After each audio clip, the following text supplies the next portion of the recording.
ખેડૂતને કીધું કે અમારા ઘરમાં કોઈ ભીંડો ખાતું નથી. અરે પેલો કે અરે શેઠ એમ હોય કઈ તાજો તાજો લાવ્યો છું, વાડીએથી ઉતારીને જ લાવ્યો છું. પેલો વાણિયો કે વાત સાચી ભાઈ, પણ અત્યારે સાંજનો ટાઈમ છે, રાત્રે ભીંડો આમે ખવાય નહીં, ખોટો પેટમાં દુખે. પણ ખેડૂતે બહુ આગ્રહ કર્યો ને, એટલે વાણિયાની પત્ની શેઠાણી રસોડામાં હતા, ત્યાંથી એને શેઠ ઉપર નજર નાખી અને ઈશારો કર્યો કે લઈ લ્યો. અને હાઈકોર્ટ માંથી ઓર્ડર છૂટે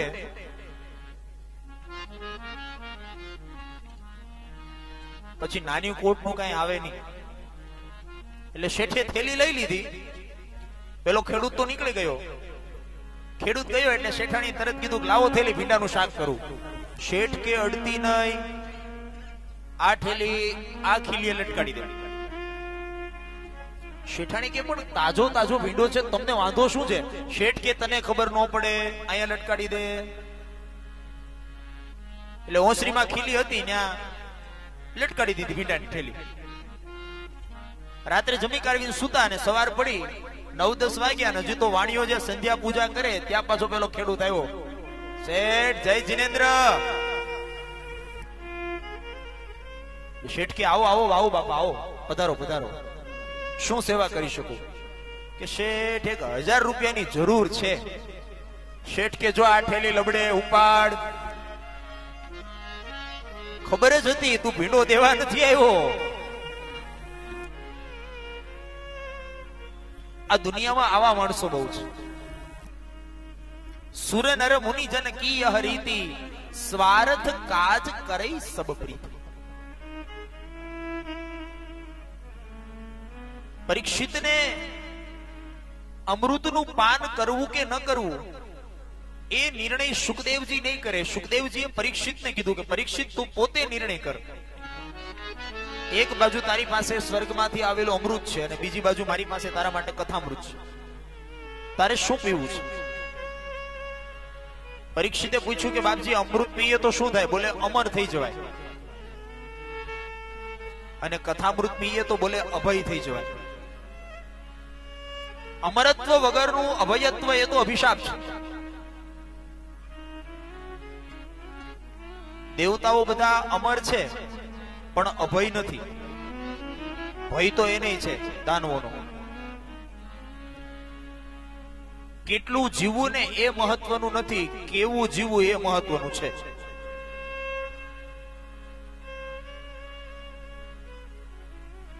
પલવારમાં પરીક્ષિતે નિર્ણય કરી લીધો, મહારાજ મારે અમૃત નથી પીવું, મારે તો કથામૃત પીવું છે.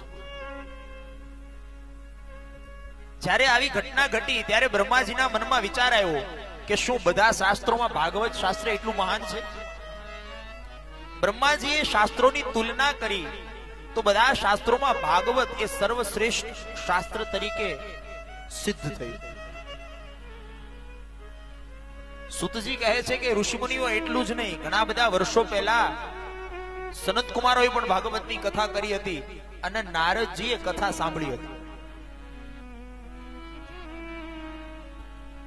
જ્યાં આમ સુતજીએ કીધું એટલે શૌનક નામના ઋષિએ પ્રશ્ન કર્યો, મહારાજ લોક વિગ્રહ મુક્તસ્ય નારદસ્ય સ્થિરસ્ય છે. નારદજી તો લોકોના કજિયા અને કંકાસથી દૂર છે અને અસ્થિર છે. નારદજી ક્યાંય સ્થિર નથી, ઘૂમતા રહેવા વાળા છે. તો નારદજીએ શા માટે કથા સાંભળી અને ક્યારે સાંભળી એ કથા જરા મને વિસ્તારથી કહો. સુતજી કહેવા લાગ્યા, સાંભળો, નારદજી અસ્થિર છે. કેવા છે? અસ્થિર. સંસ્કૃત ભાષાની મજા છે. અસ્થિરના બે અર્થ થાય. પેલો તો ન સ્થિરઃ ઇતિ અસ્થિરઃ, જે સ્થિર નથી એનું નામ અસ્થિર. બીજું અકારો વાસુદેવઃ તસ્મિન સ્થિરઃ ઇતિ અસ્થિરઃ. અકાર એ ભગવાન વાસુદેવ છે, કૃષ્ણ છે, અને કૃષ્ણમાં વાસુદેવમાં ભગવાનમાં જે સ્થિર થયો છે એનું નામ છે અસ્થિર. સાંભળો ઋષિમુનિઓ, હું તમને એક ભક્તિયુક્ત કથાનક કહું છું. ઘણા બધા વર્ષો પહેલાની વાત છે. બદ્રીનાથની એ પવિત્ર ભૂમિમાં 4 ઋષિમુનિઓ, જે બ્રહ્માજીના 4 માનસ પુત્રો છે, જેને આપણે સનત કુમારોના નામથી ઓળખીએ છીએ. 4 ભાઈઓ છે, સનત, સનંદન, સનાતન અને સનત કુમાર. ઉંમરમાં તો બહુ મોટા છે, પણ પોતાના યોગ અને જ્ઞાનના બળે 5 વર્ષના છોકરાઓ જેવા દેખાય છે. એક જ કામ છે, કોઈ કથા કહેવા વાળું મળે તો સાંભળવા બેસી જાય, અને કોઈ સંભળાવવા વાળું મળે તો કેવા બેસી. એક દિવસ બન્યું એવું, સનત કુમારો બેઠા બેઠા સત્સંગ કરતા હતા અને નારદજી ત્યાંથી પસાર થયા. પણ નારદજી બહુ ઉતાવળે જતા હતા. નારદજીના મોઢામાં તેજ નહોતું, નિસ્તેજ હતા નારદજી. સનત કુમારોએ આ દ્રશ્ય જોયું એટલે નારદજીને રોક્યા. પૂછ્યું, મહારાજ, કથમ બ્રાહ્મણ દિન મુખ કુતશ્ચિંતાતુરો ભવાન ત્વરિતમ ગમ્યતે કુતર કુતશ્ચાગમનમ તવ. હે મહારાજ, ઉભા રહ્યો. આ તમારું મોઢું કેમ દીન છે, પડી કેમ ગયું છે? તમારું મોઢું નિસ્તેજ કેમ છે? તમારા મોઢામાંથી કઈક ચિંતા હોય એવું અમને લાગે છે. તમે તો સંત છો મહારાજ, સંતને તો ચિંતન કરવાનું હોય, ચિંતા છે નહીં. फिक्र सबको खा गई फिक्र सबका पीर, पर फिक्र की फाकी करे उसका नाम फकीर. महाराज, તમે તો ફકીર છો. તમારું મોઢું જોતા એવું લાગે છે કે કોઈ લોભી માણસે આખી જિંદગી લોભ કરી અને પૈસા ભેગા કર્યા હોય, અને એક રાત્રિમાં ચોર આવે ને બધા પૈસા ચોરી જાય, અને લોભિયાની જેવી હાલત થાય, એવું તમારું મોઢું દેખાય છે. ગતવિત્તો યથા જનાહ તવેદમ મુક્ત સંગસ્ય ન ઉચિતમ વદ કારણમ. હે મહારાજ, તમારી જેવા મુક્ત સંગી સંતોને આ સારું નથી લાગતું. તમારા ચિંતાનું જે કારણ હોય તમે મને કહો. સનત કુમારોનો પ્રશ્ન સાંભળીને નારદજી કહેવા લાગ્યા, બાપજી સાંભળો, હું સ્વર્ગ લોકમાં બેઠો હતો અને ત્યાં બધા લોકો ચર્ચા કરતા હતા કે ઉત્તમમાં ઉત્તમ કોઈ યોની હોય, ઉત્તમમાં ઉત્તમ કોઈ અવતાર હોય તો એ મનુષ્યનો અવતાર છે. બીજા બધા અવતારો કરતા શ્રેષ્ઠ કોઈ અવતાર હોય તો એ મનુષ્યનો અવતાર છે. 84 લાખ યોનીમાં જીવ ભટકે ને ત્યારે એકવાર માણસ બનાય છે. નારદજી કહેવા લાગ્યા, મારા મનમાં વિચાર આવ્યો કે આ બધા માણસો કરે છે શું, ચાલો હું જરાક પૃથ્વી ઉપર જોવા જાઉં. પરિણામે સ્વર્ગલોકમાંથી નારદજી પૃથ્વી લોક ઉપર આવ્યા છે.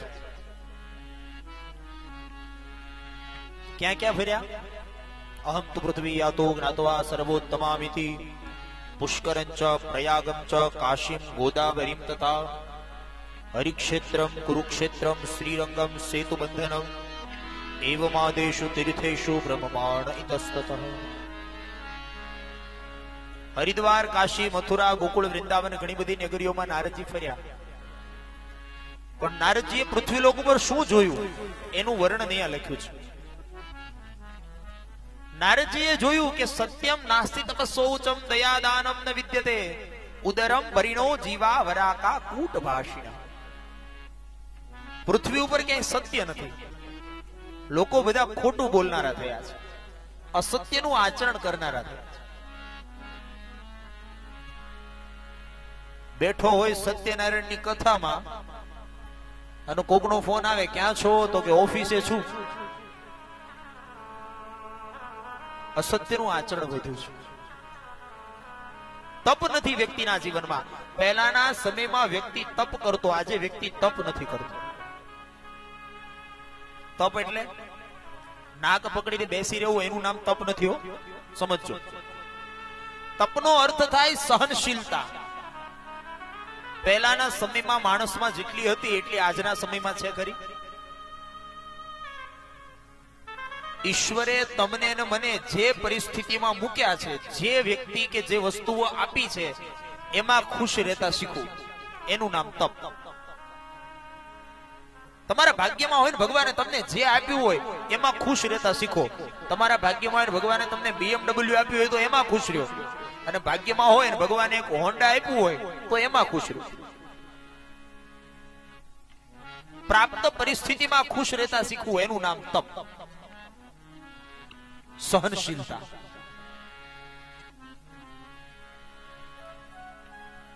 ત્રીજું પવિત્રતા. પહેલાના સમયમાં માણસ બીજાના ઘરનું પાણી પણ પીતો નહીં, અને આજે આપણે રોડ ઉપર ઉભા ઉભા પાણીપુરી, પીઝા. તમે આશ્ચર્યની વસ્તુ જુઓ કે જે બૂટ કે ચંપલ તમારે પગમાં પહેરવાના છે ઈ એસી શોરૂમમાં ચારે બાજુ કાચ બંધ હોય અને એમાં વેચાતા હોય. જે બૂટ કે ચંપલ તમારે પગમાં પહેરવાના છે ઈ એસી શોરૂમમાં વેચાતા હોય. ફૂલ એસી ચાલુ હોય, ચારે બાજુ કાચથી પેક હોય, અંદર ધૂળ ના આવે, ડસ્ટ ખાલી બહારથી તમે જોઈ શકો. પહેરવાના છે પગમાં, અને જે અનાજ તમારે ખાવાનું છે, પેટમાં નાખવાનું છે, એ રોડ ઉપર લારીમાં વેચાતું હોય છે. આનાથી મોટી કરુણા કઈ હોઈ શકે? અને પછી પાછું જે વેચાય છે એ લઈને આપણે પેટમાં પધરાવીએ છીએ. અને આપણે ત્યાં એવી કહેવત છે કે જેવું અન્ન એવું મન. આ કથા સાંભળીને અમુક સદગુણો આપણે જીવનમાં ઉતારવાના છે. માણસના જીવનમાંથી આજે પવિત્રતા જતી રહી છે. અને ચોથી છે દયા. દયા ધર્મ કો મૂલ હૈ, પાપ મૂલ અભિમાન, તુલસી દયા નવ છાંટીએ જબ લગ ઘટ में प्राण. કોઈ દુખી વ્યક્તિને જોઈ ને તમારી આંખમાં જો બે આંસુ ના આવે ને સાહેબ, તો સમજી લેજો કે તમારા હૃદયમાં ક્યાંક તકલીફ છે. કાર્ડિયોગ્રામ કઢાવી જોજો, બરાબર હાલે છે કે નથી હાલતું ખબર પડે.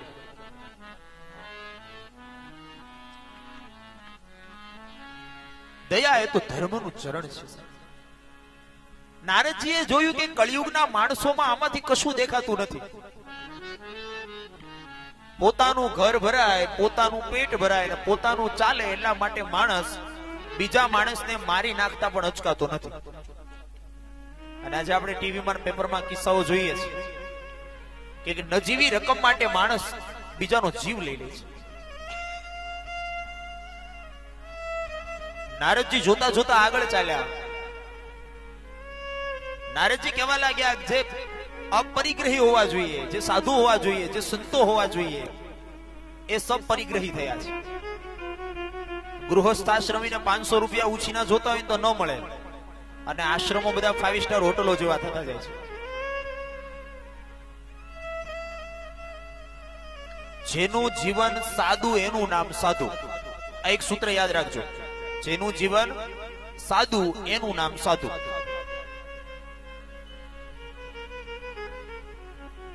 ₹51,000 કે ₹1.25 લાખ રૂપિયાનો ચડાવવો પડે, પછી ઓની ગાડીમાં આવે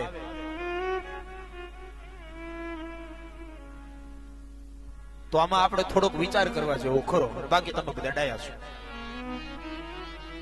સાધુ કોને કહેવાય? જે બીજાના કાર્યને સાધે એનું નામ સાધુ.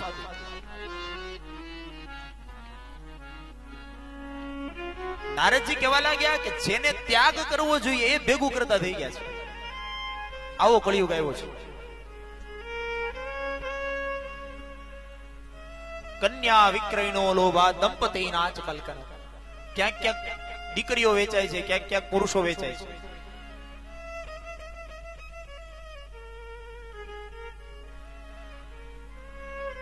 પતિ અને પત્નીની વચ્ચે જ્યાં પ્રેમનો સંબંધ હોવો જોઈએ ને, ત્યાં પ્રેમને બદલે ઝઘડા વધી ગયા છે. અને એમાં જ્યારથી મોબાઈલ આવ્યા છે,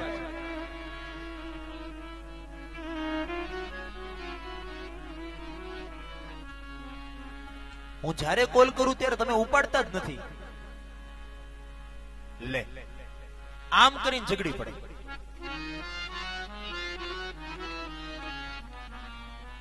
હાસ્ય કલાકારો કહે ને કે જયારે સગાઈ થઈ હોય ને નવી નવી, પછી પતિ પત્ની ફોનમાં વાત કરતા હોય એટલે પતિ એમ કે તું તો મને ચંદ્રમુખી લાગે છે.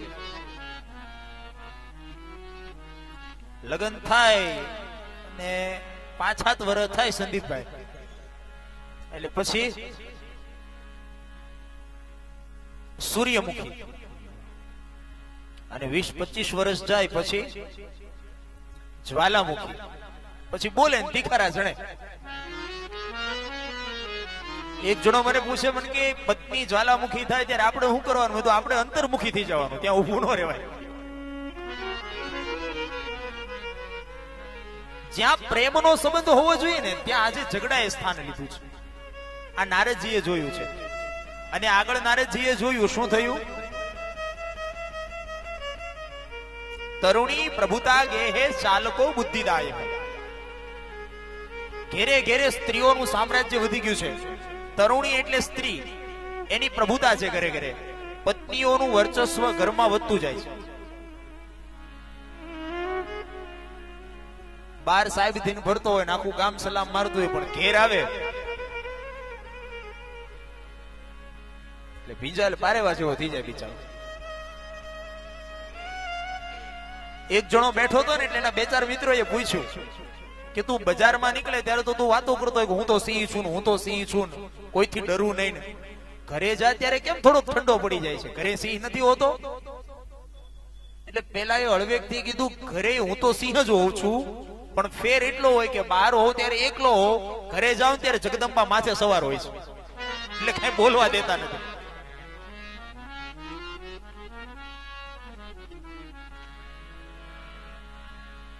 કળિયુગનો પ્રભાવ એવો આવશે કે ઘરે ઘરે સ્ત્રીઓનું પ્રભુત્વ વધશે. સ્ત્રી કહેશે એટલું જ થશે. અને રામાયણમાં તો તુલસીદાસજીએ લખ્યું છે, સમય કેવો આવશે? મદારી જેમ ડુગડુગી વગાડે અને વાંદરો પેલો નૃત્ય કરે ને ઈશારે, એમ બેન ઈશારો કરશે એટલે ભાઈ દોડવા મળવું પડશે. અને લગભગ હવે આમાં સૌને હરકું છે સંદીપભાઈ, તમારે અમારે કઈ બહુ વખાણ્યા જેવું નથી. નારી બિબસ નર સકલ ગોસાઈ, નારી બિબસ નર સકલ ગોસાઈ, નારી બિબસ નર સકલ ગોસાઈ, નારી બિબસ નર સકલ ગોસાઈ, નારી બિબસ નર सकल गोसाई, नारी विवश नर सकल गोसाई, नारी विवश नर सकल गोसाई, नारी विवश नर सकल गोसाई, नौच ही तट पर कट के नोई, चहि नट मर के नाई, नाच ही नट मर के नाई, नाच ही नट मर के नाई, नारी विवश नर सकल गोसाई, नाच ही नट मर के. નારદજી કહેવા લાગ્યા, થોડો આગળ ગયો તો બીજું એક ચિત્ર જોયું. શું જોયું? શાલકો બુદ્ધિદાય. બાપ સમાન મોટો ભાઈ બાજુમાં ઉભો હોય, એની સલાહ લઈને કળિયુગમાં સાળા સલાહકાર બનશે. કઈ પણ કામ કરવું હોય તો પેલો ફોન હાળાને કરશે કે બોલો હવે આમાં કેમ કરશું. આ કળિયુગનો પ્રભાવ છે. નારદજી કહેવા લાગ્યા, આ બધું જોતા જોતા જોતા હું થોડોક આગળ વધ્યો, ત્યાં ઘટના એવી ઘટી, એક યુવાન સ્ત્રી, એના ખોળામાં 2 વૃદ્ધ પુરુષો સૂતા હતા, અને એ સ્ત્રીએ મને અવાજ આપ્યો, ભોગો સાધુ ક્ષણમ તિષ્ઠ મચ્ચિંતામપિ નાશય દર્શનમ તવ લોકસ્ય સર્વથા ધરમ. હે મહારાજ, એક ક્ષણ માટે ઉભા રહ્યો. મેં પાછું વાળીને જોયું, એ સ્ત્રીએ મને રોક્યો. મેં એને પૂછ્યું, બેન તમે કોણ છો? મેં તમને ઓળખ્યા નહીં. ત્યારે પેલી સ્ત્રી કહેવા લાગી કે મહારાજ મારું નામ છે ભક્તિ, મારા ખોળામાં સૂતેલા બંને મારા પુત્ર છે, એકનું નામ છે જ્ઞાન અને બીજાનું નામ છે વૈરાગ્ય. મહારાજ મારો જન્મ થયો દ્રવિડ દેશમાં, દક્ષિણ ભારતમાં. ઉત્પન્ના દ્રવિડે સાહમ વૃદ્ધિમ કર્ણાટકે ગતા ક્વચિન ક્વચિન મહારાષ્ટ્રે ગુર્જરે જીર્ણતામ ગતા. દક્ષિણ ભારતમાં હું જન્મી, કર્ણાટકમાં મારી વૃદ્ધિ થઈ, મહારાષ્ટ્રમાં મને ક્યાંક ક્યાંક માન મળ્યું, પણ જ્યારે હું ગુર્જર પ્રદેશમાં આવી મહારાજ હું મારા પુત્રોની સાથે વૃદ્ધ બની ગઈ. પછી તો ત્યાંથી આવી હું વૃંદાવનના તટ ઉપર, યમુનાના તટ ઉપર, તો મારી યુવાની મને પાછી મળી, પણ મારા બંને પુત્ર જ્ઞાન અને વૈરાગ્ય એ બંને એમનેમ સૂતા છે, નથી હલતા, નથી ચલતા, નથી કઈ બોલતા.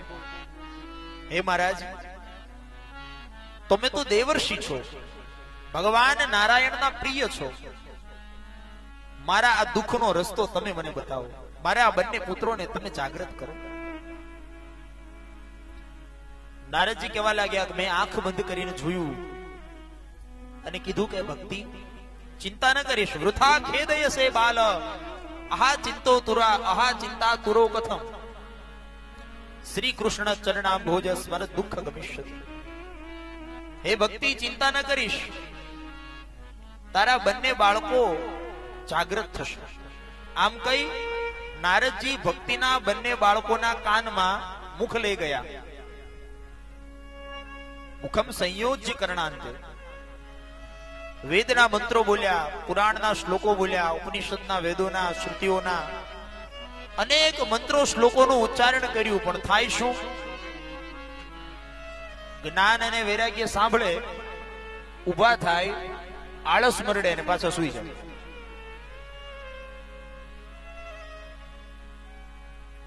આપણું આવું છે, કથામાં બેઠા હોય, પૂજામાં બેઠા હોય, સત્સંગમાં બેઠા હોય, ત્યારે આપણી અંદર રહેલા જ્ઞાન વૈરાગ્ય બધું જાગે, પણ ક્યાં સુધી?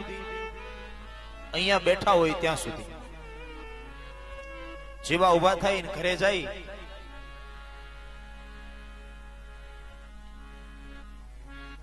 અને ઓફિસેથી ફોન આવે એટલે બધું ભૂલાય છે. નારદજીએ પ્રયાસ કર્યો એટલે આકાશવાણી થઈ કે હે નારદજી તમારો પુરુષાર્થ સફળ થશે, તમે સત્કર્મ કરો. નારદજી સનત કુમારોને પૂછે કે મહારાજ તમે બતાવો હું શું સત્કર્મ કરું જેનાથી ભક્તિના બંને પુત્રો જાગૃત થાય. નારદજી કહેવા લાગ્યા હવે આપ જ રસ્તો બતાવો. સનત કુમારો કહેવા લાગ્યા નારદજી તમે બીજું કઈ ન કરો, તમે ભાગવત કથાનું આયોજન કરો. બોલે ભાગવત તો બધા શાસ્ત્રોનો સાર છે એ છે ને? કીધું હા. નારદજી કહેવા લાગ્યા પણ મેં તો બધા શાસ્ત્રો ગાઈ નાખ્યા તોય ઉભા ન થયા, અને સાર ગાવાથી ઉભા થશે? સનત કુમારો કહેવા લાગ્યા મહારાજ આંબો ગમે એટલો ઊંચો હોય પણ આંબાની ડાળી ન ખવાય, આંબાના પાન ન ખવાય, આંબાના મોર ન ખવાય, ખાવી હોય તો કેરી ખવાય. એમ શાસ્ત્રો ઉપનિષદો અને પુરાણો એ તો સાર છે, પણ શ્રીમદ ભાગવત એ ફળ છે. સનત કુમારોના કહેવા પ્રમાણે નારદજી તૈયાર થયા. ગંગાજીના આનંદ નામના તટ ઉપર